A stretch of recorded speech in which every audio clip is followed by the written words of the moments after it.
इस समय आप आराम से यह वीडियो देख रहे हैं, लेकिन मैं आपको बता दूं, आज आप जिस जगह पर बैठे हैं वह जमीन लाखों साल पहले 8,500 डिग्री तापमान पर उबल रही थी, या फिर आप जिस जगह पर बैठे हैं वह जगह लाखों सालों तक बर्फ से ढकी रही। ये दोनों बातें सच हैं। इस 15 मिनट के वीडियो में आप धरती के 450 करोड़ साल के सफर को देखने वाले हैं। आज हमारा सौरमंडल जिस जगह पर है वहां पहले कई तरह की गैस और धूल के बादल हुआ करते थे। वैज्ञानिकों के अनुसार इन धूल के बादलों से दूर एक तारा हुआ करता था।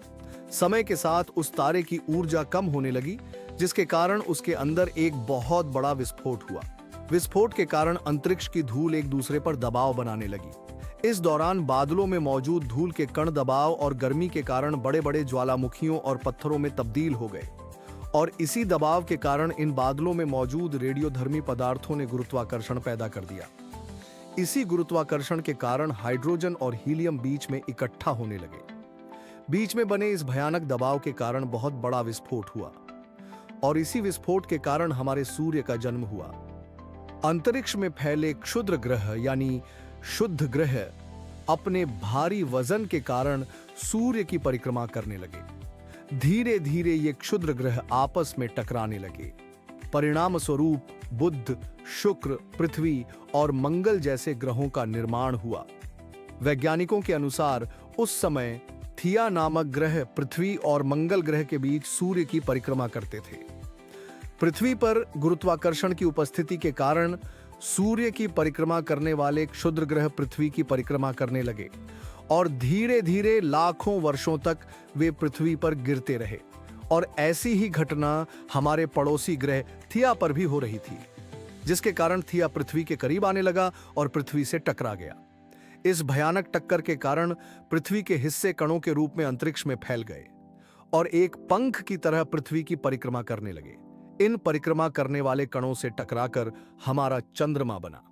उस समय पृथ्वी पर केवल एक महासागर था, और वह था 1900 डिग्री सेल्सियस के तापमान पर उबलता हुआ लावा। वो सारी चीजें उबल रही थीं जिन्हें आप आज अलग अलग नामों से जानते हैं।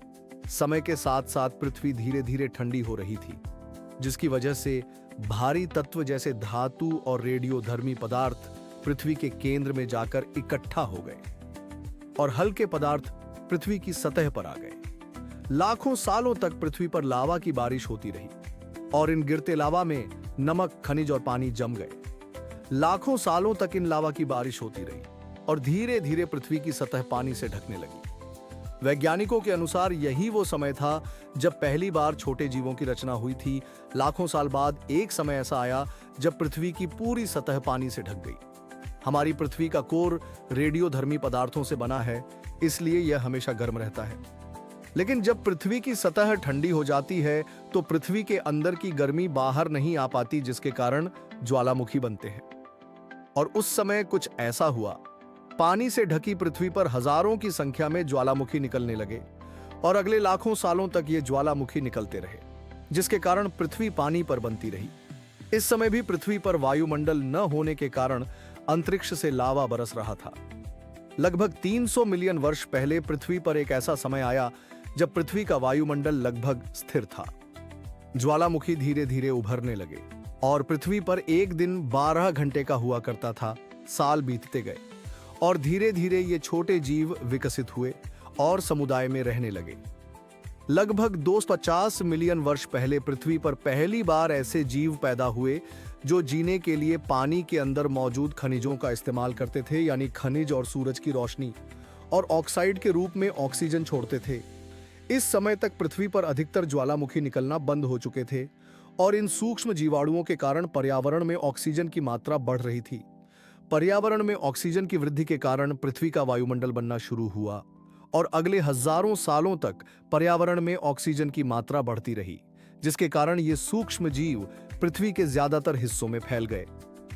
हजारों वर्षों के बाद एक समय ऐसा आया जब पृथ्वी में ऑक्सीजन की मात्रा बढ़ने के कारण ये सूक्ष्म जीव मरने लगे।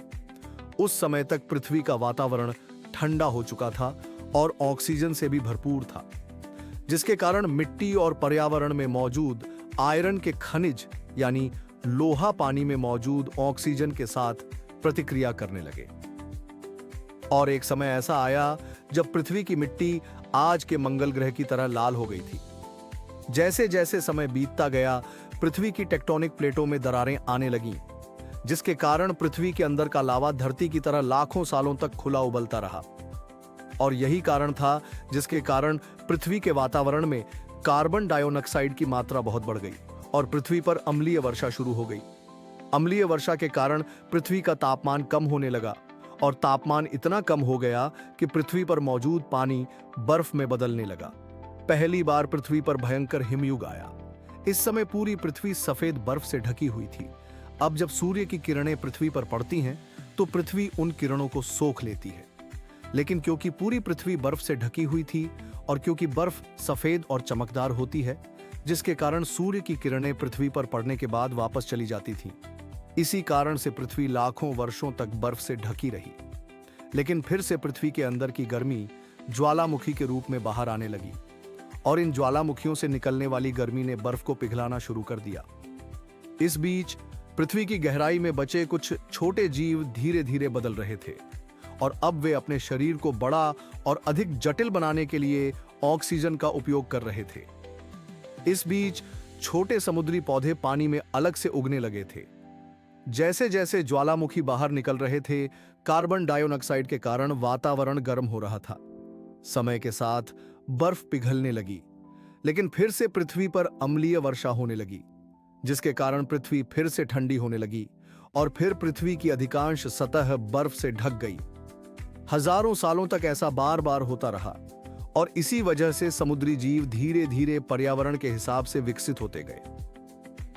इस बीच कई जीव और समुद्री जंगल भी गायब हो गए, लेकिन जो बच गए वे धीरे धीरे धरती के बदलते तापमान के हिसाब से पिघल गए और अब हजारों सालों के बाद भी समुद्री पेड़ बर्फ के कारण मरे या पूरी तरह सूखे नहीं। अब छोटे छोटे जीव समुद्री जीव बन गए थे। जब फिर से ज्वालामुखी धरती की बर्फ पिघलाने लगे तो ये समुद्री पेड़ तेजी से विकसित हुए और फैल गए। धीरे धीरे पर्यावरण में ऑक्सीजन की मात्रा बढ़ने लगी और धरती पर अम्लीय वर्षा कम होने लगी। पर्यावरण में ऑक्सीजन की मात्रा बढ़ने की वजह से धरती की ओजोन परतें मोटी होने लगी और करीब 47 करोड़ साल पहले धरती की सतह पर पहली बार मौसोस नाम का पौधा उगना शुरू हुआ। समय के साथ साथ जमीन पर तरह तरह के पौधे और पेड़ उगने लगे। एक समय ऐसा आया जब जमीन पर पेड़ों की लंबाई करीब 80 से 100 फीट थी, या आज की 5 से 6 मंजिला इमारत जितनी ऊंची। ये वो समय था जब समुद्री जानवर समुद्र से निकलकर स्थलीय जानवरों में बदल रहे थे। धरती की ज्यादातर जमीन एक जगह इकट्ठी हो गई थी, जिसे आज हम पैंजिया महाद्वीप के नाम से जानते हैं। धरती का वातावरण और तापमान लगभग स्थिर हो गया था और अब यह लगभग 21 से 23 घंटे हुआ करता था। अब समुद्री जीव पानी से बाहर आ रहे थे और उनके शरीर का रंग वातावरण के अनुसार बदल रहा था। धीरे धीरे ये स्थलीय जीव डायनासोर में बदल गए। डायनासोर जो पेड़ पौधे खाने लगे, उनके शरीर की लंबाई और आकार बढ़ने लगा। कुछ डायनासोर शिकार करते थे, जिसके कारण वे छोटे और तेज होते गए। ज्यादातर जमीन रेगिस्तान और बंजर हो गई थी। ज्यादातर जंगल समुद्र के पास हुआ करते थे, जहां डायनासोर रहा करते थे। लगभग 20 करोड़ साल पहले पैंजिया महाद्वीप टूटने लगा। पैंजिया के विभाजन के कारण पृथ्वी की ऊपरी जमीन का ज्यादातर हिस्सा पानी के संपर्क में आने लगा, जिसके परिणाम स्वरूप पृथ्वी पर हरियाली बढ़ती चली गई। परिणाम स्वरूप डायनासोर अधिक विविध और बड़े हो गए। डायनासोर ने अगले 20 से 30 मिलियन वर्षों तक पृथ्वी पर राज किया। उस समय डायनासोर समुद्र से लेकर जमीन और आसमान तक पूरी धरती पर राज करते थे। इस दौरान अफ्रीका से टूटा हुआ भारत सीधा आकर आज के तिब्बत से टकराया और इसी टक्कर के कारण हिमालय का निर्माण हुआ। आज से करीब 6.5 करोड़ साल पहले आज का माउंट एवरेस्ट करीब 80,000 किलोमीटर प्रति घंटे की रफ्तार से धरती की ओर आ रहा था, जो आज के माउंट एवरेस्ट से करीब 4.5 लाख करोड़ किलो भारी है। धरती की सतह को छूते ही इसमें भयंकर आग लग गई और यह जलते हुए सीधे धरती से टकराया। इस टक्कर से निकली ऊर्जा आज के 10 करोड़ परमाणु बमों के विस्फोट के बराबर थी। इस ज्वालामुखी के गिरते ही वहां मौजूद जानवर और पेड़ राख हो गए और जल गए। इसके गिरते ही पूरी धरती पर धूल फैलने लगी। समुद्र में भयंकर तूफान आया। भूकंप और आग ने धरती को जलाना शुरू कर दिया। कुछ ही घंटों में पूरी धरती के वातावरण में हानिकारक गैस और धूल के कारण धरती नर्क बन गई थी। भूख, आग और भुखमरी से डायनासोर पूरी तरह से विलुप्त हो गए थे। इस समय हमारे पूर्वज जमीन के अंदर रहते थे, जिसके कारण वे इस महाविपत्ति से बच गए। धरती का वातावरण पूरी तरह से काला और अंधकारमय हो गया था, जिसके कारण सूरज जमीन तक नहीं पहुंच पा रहा था। धरती के पेड़ और अधिकांश जानवर विलुप्त हो गए।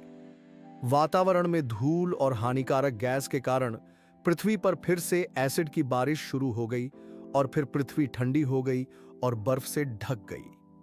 लेकिन इस बार पृथ्वी की बर्फ लाखों सालों तक नहीं जमी और 80,000 से 90,000 साल बाद यह बर्फ पिघलनी शुरू हुई।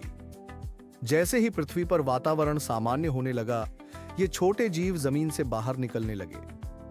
उस समय पृथ्वी की बर्फ पिघलनी शुरू ही हुई थी, जिसके कारण अफ्रीका में घने ठंडे जंगल हुआ करते थे और इसी दौरान ये जमीनी जानवर बंदरों में बदल गए। लेकिन जैसे जैसे धरती गर्म होने लगी, अफ्रीका के ये जंगल सूखने लगे।